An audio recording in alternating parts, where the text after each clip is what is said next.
ആഗോള അയ്യപ്പ സംഗമത്തിന് ബദലായി പന്തളത്ത് വിശ്വാസ സംഘവുമായി സംഘപരിവാർ സംഘടനകൾ. ആഭ്യന്തരമന്ത്രി അമിത്ഷാ, ഉത്തർപ്രദേശ് മുഖ്യമന്ത്രി യോഗി ആദിത്യനാഥ് തുടങ്ങിയ നേതാക്കളെ വിശ്വാസ സംഗമത്തിന് എത്തിക്കാനാണ് നീക്കം. വിശ്വാസികൾക്കൊപ്പമെന്ന് ആവർത്തിച്ച് ആഗോള അയ്യപ്പ സംഗമത്തിൽ ഉറച്ചു നിൽക്കുകയാണ് സർക്കാരും CPM-ഉം തിരുവിതാംകൂർ ദേവസ്വം ബോർഡും.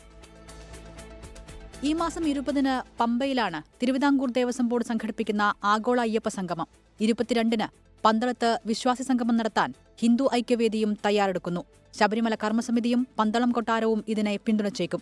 അമിത്ഷാ, യോഗി ആദിത്യനാഥ് തുടങ്ങിയ നേതാക്കളെ വിശ്വാസി സംഗമത്തിലേക്ക് എത്തിക്കാനുള്ള ആലോചനയുണ്ട്. വിശ്വാസി സംഗമത്തിന് BJP രാഷ്ട്രീയ പിന്തുണ നൽകും. ഈ വരുന്ന 22-ാം തീയതി പന്തളം കേന്ദ്രീകരിച്ചുകൊണ്ട് ശബരിമലയുമായി ബന്ധപ്പെട്ട എല്ലാവരെയും ഉൾക്കൊണ്ടുകൊണ്ട് ഒരു സമഗ്രമായ ഒരു സംഗമം നടത്താനായിട്ട് നമ്മൾ തീരുമാനിച്ചിരിക്കുന്നത്.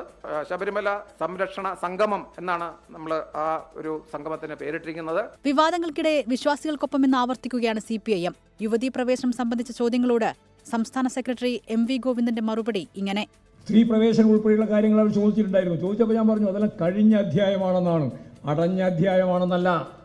രണ്ടും രണ്ടാണ്. കഴിഞ്ഞ അധ്യായമാണ്. അതിലേക്ക് ഇപ്പോൾ കടക്കാൻ ഞാൻ ഉദ്ദേശിക്കുന്നില്ല. കടക്കുന്നതിൽ ഞങ്ങൾക്കാർക്കും ഭയമൊന്നുമില്ല. അയ്യപ്പ സംഗമത്തിന് ആരും രാഷ്ട്രീയം കലർത്തേണ്ട കാര്യമില്ലെന്ന് ദേവസ്വം മന്ത്രി VN വാസവൻ. ആരും ഇതിനെ എതിർക്കേണ്ട ഒരു കാര്യമില്ല. എതിർപ്പ് രാഷ്ട്രീയമാണ്. ഇതിനകത്ത് രാഷ്ട്രീയം കലർത്തേണ്ട കാര്യമില്ല.